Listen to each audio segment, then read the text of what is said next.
Crystal today. Crystal is our board chair, or presidente, of Back Bay Mission, and we're not at my desk, we're here at First Friday.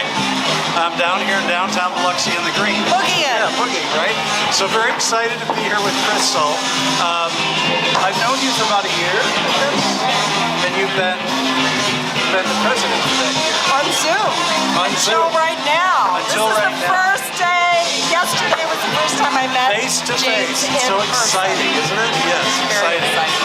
So I'm just going to ask Crystal some questions about her time on the board and then kind of what she does for a living and what she's most passionate about. But I'm going to start there because that's the hardest question. So what are you most passionate about in life, Crystal?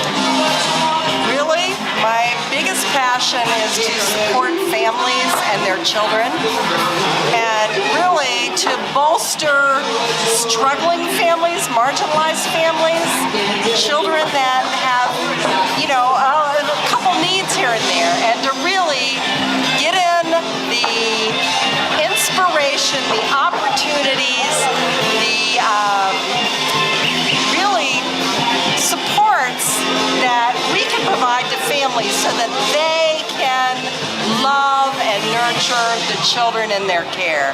And I mean all sorts of families. Birth families, kinship families, foster families. I work in the field of child welfare. Yeah, and who do you work for and what do you do? Sure. I work for Casey Family Programs. They're a national operating foundation. We work in all 50 states and the Virgin Islands, Puerto Rico. I'm a strategic consultant. So I've had a long career doing direct service with families and children. And at this point, I do consulting with child welfare agencies that want to reform, to improve, to really support families and reduce the need for foster care. Wow, that's an amazing mission. It is. I get to work with social workers, directors, judges, directors of state and local agencies and all sorts of fields, and I am so honored. One of the things that Casey Family Programs supports are communities of hope, communities that support the residents in all sorts of ways. And I'll be honest, Back Bay Mission is a community of hope. Yeah, it is a community of hope. You're right, very much so. And it's interesting because the case managers will share that, right? The case managers will talk about how when they get on the phone with somebody, they meet face to face and they say, I'm here to help you. How they hear that kind of breath of relief and they say, oh, thank you. Now I can find hope again. I can have hope. My life to move forward in some way, right? And there's some forward rather than just desperation. Yeah. When I ran a shelter for homeless runaway throwaway youth, and I think we talked about that in a street outreach program. I remember we were funded by Casey at some point. Maybe Annie. Yes, it was. That's our cousin foundation. And then I had somebody that did some consulting with me to kind of set a strategic plan. That's what you folks did, right? Probably Annie. Yeah, okay.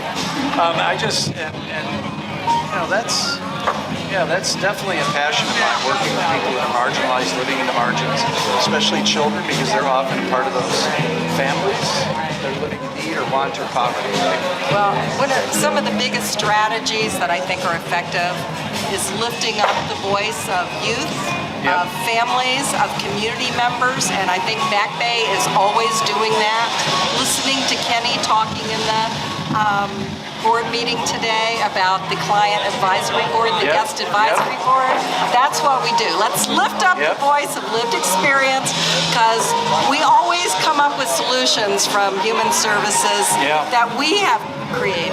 And those solutions that work are ones that individuals themselves create. When Kenny and I talked about that advisory board, it's like this is a natural thing. We should be doing this, right? Because they live the experience of being unsheltered, right? Of not having a home, of not having that permanence. And they're the ones that can give us guidance on how to help them, not just help them and not a hand out, but a hand up, in a way to help lift them up and give them hope. I think that's fantastic. One of the other things that I just have to be able to share is my real excitement about everything Back Bay is doing around social justice and racial equity and equality. And I just think that there are, coming from a certain communities, child welfare, the reason we have so many marginalized families of color, indigenous, LGBTQ kids is because they've been marginalized. Yep. And working on structural issues in all of our communities and all of our systems is, I think, a way to really support everybody. Yeah. You lift some, you lift the whole boat. Right. You lift some, you lift everybody up because everybody rises, right? And I think you're right about people in the margins. They've been told they're less than, you don't have, you're not a part of the culture, the society, you're not mainstream. Those messages pound against them. And they lose hope. I could talk with you all day, Joe. They need hope, right? They need love. And that's right, because I think Back Bay Mission, part of our inception years ago, right, was to really be a voice of justice here on the coast. And we're going to really work hard to reclaim that, not just in word, but actually in the way we live, the way we walk, the voice that we raise up, right? I think that's really critical. It's exciting. You all do great work. Yeah, well, he does great work behind the camera, too. Except he can't take that extra 10 pounds off me.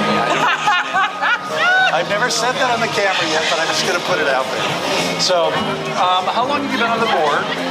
I've been on the board 6 years, What's and I have 1 year left. Yeah, you have 1 year left, and you will be kind of the outgoing president of the board for the next year. Right. So what really resonates with you about being a part of Back Bay Mission Board?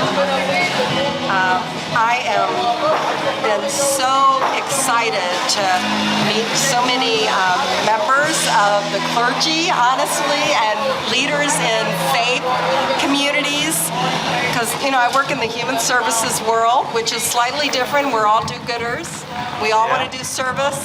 But now I meet so many people with rich spiritual insights and perspectives that is really enriching for me. Oh, really? That's awesome. That's beautiful, actually. Yeah. I mean, that's just one of many things. Yeah. Well, I've always had this perspective that we are all human beings on a spiritual journey, right? And that we're all spiritual beings on a human journey. So to me, it kind of goes hand in hand, right? And that's a part of it, is our spirituality, our connection to the divine, our connection to each other, which brings spirituality, right, into our world, into our lives, into our hearts. So, well, I thank you for your service, and it's been good to get to know you in 3D rather than just a flat screen, right? Really. And your joy is effervescent, and your excitement is effervescent, and I think that's a beautiful gift. And did you see there's bicyclists behind us, and I'm a big bicyclist, so I love that too, about the joy and the effervescence. I know, and I used to be a big cyclist. I moved here, and I haven't been on my cycle much, which is terrible, and I have 2 of them. Next time I come, I'm going to be here longer, and we're going to schedule a bike ride. Good, and we're not going to ride those bikes. Yeah, but they're okay. They're okay. No judgment. That's the police officer bike inspections, I'm just saying. No judgment. So, thank you for the laughter, and thank you for the humor, and thank you for being here. All the way from, we didn't say, Columbus, Ohio, the state capital of Ohio, right? That's right. Which I hear is a great city. I've been through there, but I didn't spend much time there. So, yeah, thank you for being here, and thanks for being our president. Thank you.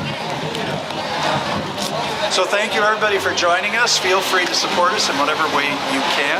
Prayers, of course, first and foremost, and then your gifts and your stewardship. So we appreciate it. Thank you. Time, resources, and money. That's right, time, resources, and money.